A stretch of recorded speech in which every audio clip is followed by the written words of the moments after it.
Hello guys! Hi!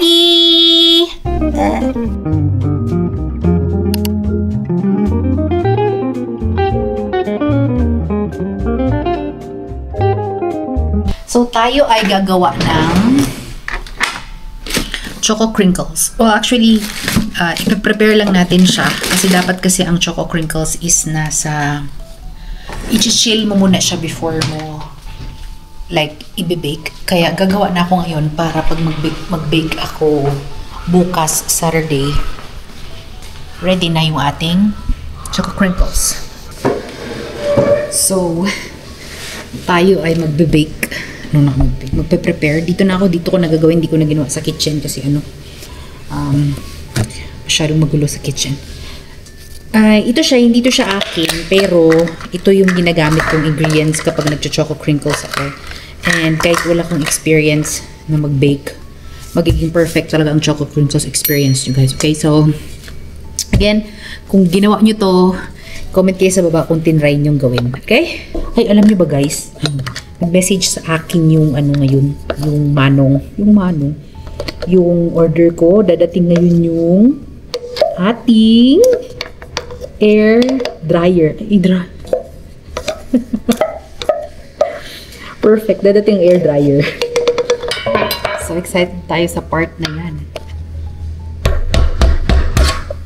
Hindi kasi kasya yung hindi kasya yung 1 cup ko. May dumaan guys, tinignan niya ako. Sabi niya siguro, anong ginagawa ng babae nito? Bakit nagkakamera-kamera mag-isa? 1 cup ba ito? 1 cup of cocoa powder. Lagay ko dito. 1 cup of cocoa powder. 2 cups of flour, okay? Before ako mag-chika. Kasi guys, kahapon nung nag-work ako, nag-print ako ng papel. After ko mag-print ng papel, kinuha ko na. May dumating kasi na trabaho na iba. Alam mo ba guys, nakalimutan ko saan ko nilapag yung papel. So, ang ending, ang tanong ko ngayon sa sarili ko, talaga bang nag-print ako ng papel? Then, 3 teaspoon ng baking powder.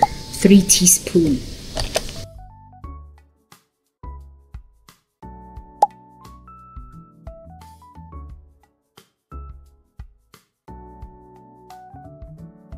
So, yun yung dry ingredients natin. Ngayon, set aside yung dry ingredients.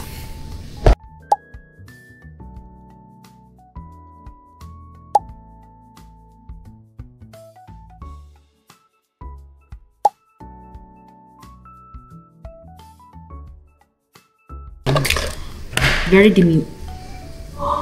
Nakita niyo yun? Muntik na hindi ma-shoot yung egg.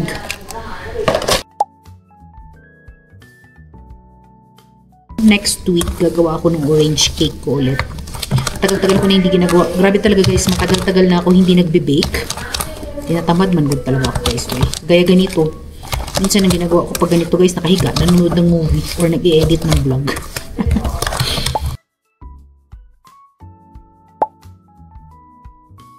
We will mix our tapon-tapon siya. We will mix our wet ingredients sa ating dry ingredients.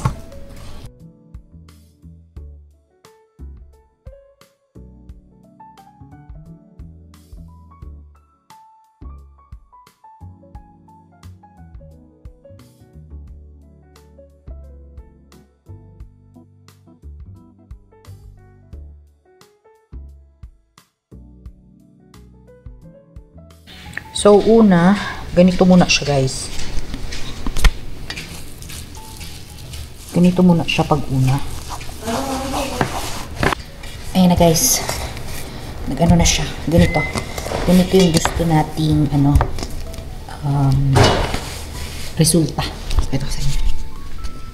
Yan. Dapat nakaganyan siya. Dapat para siyang cream consistency. So, ibabalot ko lang to, lalagay ko lang to siya sa freezer. Mix ko pa konti, tapos tatakpan ko, lagay ko na siya sa freezer para ready na siya na gawing balls bukas. Ibobol-ball na lang kasi to siya bukas eh. Guys, see? Na-receive ko na. Umuulan, bumaba ako, umuulan. So, kakakyat ko lang. May pasok ko siya sa loob. I-cover muna natin to. I-cover lang natin siya. Then, Kung tatanungin niyo guys, bakit kailangan siya i-chill? Hindi ko din alam. Pero yun kasi lahat pag pinapanood ko yung mga TikTok dati na gumagawa ng choco crinkles, dapat i-chill mo daw siya bago mo siya i-bake. Oh? Buti na lang, di ko kayo dinala kasi hindi ko talaga alam paano ko kayo buhatin.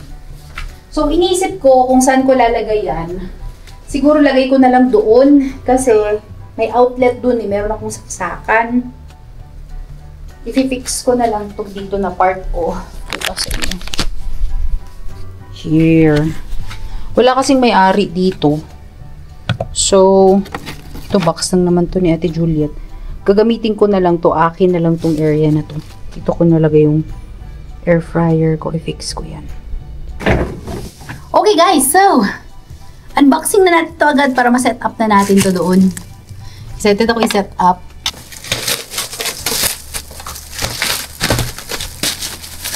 Hindi to nag-sale, hindi ko bibigyan. Merong isa na mas mura, pero ano daw siya, 2 liters. So, feeling ko maliit yung 2 liters. Kaya nung nakita ko yung 4 liters, tapos ano na lang siya, 99 reals. From originally 100 something, 99 reals na lang. Sabi ko, for the go na yan. For the go na yung air fryer na yan.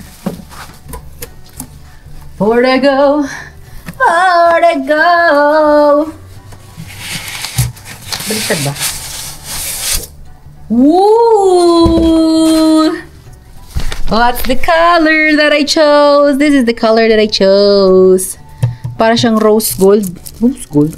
Rose. Ay, so kung ganito kalaki ang 4.5 liters. So, gano'ng kalaki yung 2 liters? Ang liit lang siguro yung 2 liters. At nagustuhan ko kasi yung color niya, ganito. Kahit nagtitipid.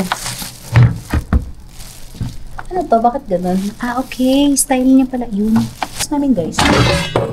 Oh! Okay! So, ganun pala to. May air fryer kami, guys, ba? Sa bahay, sa Cotabato, sa Pinas. Hindi ko ginagamit. Pero nakatry ako magluto doon ng ano, ng French fries sa air fryer na yun. Ah, okay. Ganun pala yun. Nice. Oh! Hello? On. Ah! Touchscreen come through. Okay. So, we have chips. 4 minutes, 40 seconds. We have meat. 35. Is that minutes or what? We have warm. Okay. May timer. We have timing. Bumili ako nung ano niya. Nung ganito. I bought air fryer paper liners. 100 pieces. So, wala din ako idea kung may sizes siya. But, I think it will fit.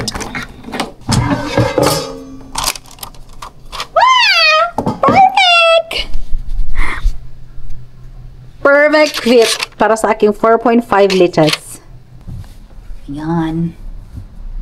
Binaligtad ko lang siya. Nalagay ko air fryer ko dyan. Ah, diba? Pwesto ka dyan, te.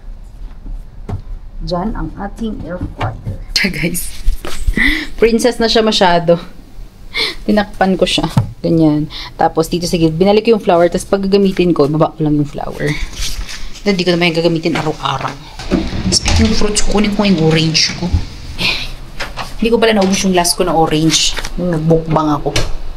Nabusog ako. So, ayun na guys, yun lang yung ganap ko ngayong araw. Ako ay kakain orange lang habang manunood ng something ng movie. Manunood ako ulit ng movie for today. Dami kong nagawa ngayon, in fairness. Thank you, Lord. Nakaluto na ako for tomorrow. Nakalaba. So, lahat ng mga gagawin ko bukas is natapos na. Bale, tomorrow is a chill day. Saturday pa naman bukas, diba?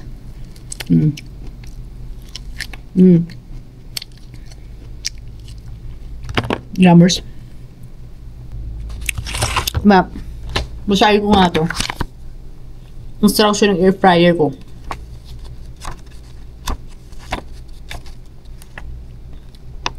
Guys, ika-close ko na aking vlog, guys. Thank you very much for watching this video. If you are new to my channel, don't forget to subscribe to my channel and like this video. Maraming salamat sa walang sawang panonood, guys. Remember to keep safe all the time and God bless you all, okay? Bye! Masalama!